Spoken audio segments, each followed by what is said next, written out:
రాష్ట్ర శాసన మండలి అసెంబ్లీ ప్రత్యేక సమావేశాలు మధ్యాహ్నం 2 గంటలకు వాయిదా పడ్డాయి. ఉదయం 11 గంటలకు ప్రత్యేకంగా సమావేశమయ్యాయి ఉభయ సభలు. అయితే ప్రారంభమైన 5 నిమిషాలకే మండలి అసెంబ్లీ 2 గంటలకు వాయిదా పడ్డాయి. అసెంబ్లీ కమిటీ హాల్లో కేబినెట్ సమావేశం కొనసాగుతోందని, అసెంబ్లీ నోట్స్ మినిట్స్ తయారీకి కొంత టైం పడుతుందని, అప్పటి వరకు సభను వాయిదా వేయాలని అసెంబ్లీ వ్యవహారాల శాఖ మంత్రి శ్రీధర్ బాబు అసెంబ్లీ స్పీకర్ను కోరారు. మంత్రి విజ్ఞప్తితో సభ ప్రారంభమైన నిమిషాల వ్యవధిలోనే వాయిదా వేస్తున్నట్లు స్పీకర్ తెలిపారు. ఫీడ్బ్యాక్ ఇస్తా ఉన్నారు. అది ఇంకా కొంత సమయం పట్టే అవకాశం ఉన్నది. సందర్భంలో గౌరవ శాసన సభాపతి గారిని కోరుతా ఉన్నాం. ఎందుకంటే సహచర మంత్రివర్గ సోదరులు, ముఖ్యమంత్రి గారు, డిప్యూటీ చీఫ్ మినిస్టర్ గారు అందరూ కూడా కేబినెట్ సమావేశంలో ఉన్నారు.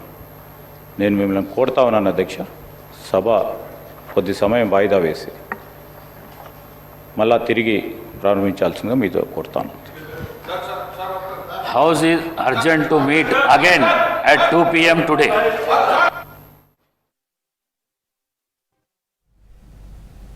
అటు శాసన మండలి కూడా ప్రారంభమైన కాసేపటికే వాయిదా వేశారు చైర్మన్ గుత్తా సుఖేందర్ రెడ్డి. మండలిలో మంత్రి కొండా సురేఖ విజ్ఞప్తితో 2 గంటల వరకు సభను వాయిదా వేశారు గుత్తా.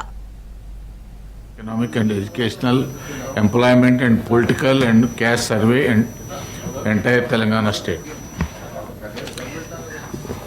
నమస్కారం అధ్యక్ష, సభకు నమస్కారం. స్టేట్మెంట్ ప్రవేశపెట్టడానికి ఇప్పుడు క్యాబినెట్ సమావేశం ఇంకా నడుస్తుంది అధ్యక్ష. ఇంకా ఇష్యూస్ మీద డిస్కషన్ నడుస్తూ ఉంది. అధికారులు ఫీడ్బ్యాక్ ఇస్తూ ఉన్నారు.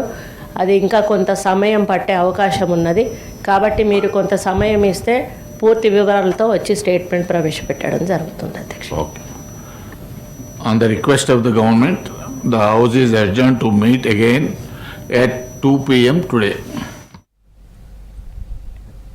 సభ వాయిదా విధానంపై ప్రతిపక్ష బీఆర్ఎస్ సభ్యులు తీవ్ర అభ్యంతరం వ్యక్తం చేశారు.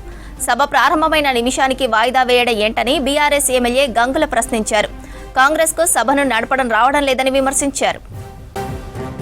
కులగణన నివేదికపై చర్చించి ఆమోదం తెలిపేందుకు ఇవాళ అసెంబ్లీ ప్రత్యేక సమావేశం ఏర్పాటైంది. రాష్ట్ర వ్యాప్తంగా ప్రభుత్వం ప్రతిష్టాత్మకంగా కులగణన సర్వే పూర్తి చేసింది సర్కార్. కులగణన సర్వే రిపోర్టును ప్లానింగ్ కమిషన్ కేబినెట్ సబ్ కమిటీకి అందజేసింది. దీంతో ఇవాళ రాష్ట్ర కేబినెట్ భేటీ అయింది. ఈ మీటింగ్లో కులగణన సర్వే రిపోర్టుకు ఆమోదం తెలపనుంది. కేబినెట్ గ్రీన్ సిగ్నల్ తర్వాత కులగణన నివేదికను అసెంబ్లీలో ప్రవేశపెట్టి చర్చ అనంతరం ఆమోదం తెలపనున్నారు.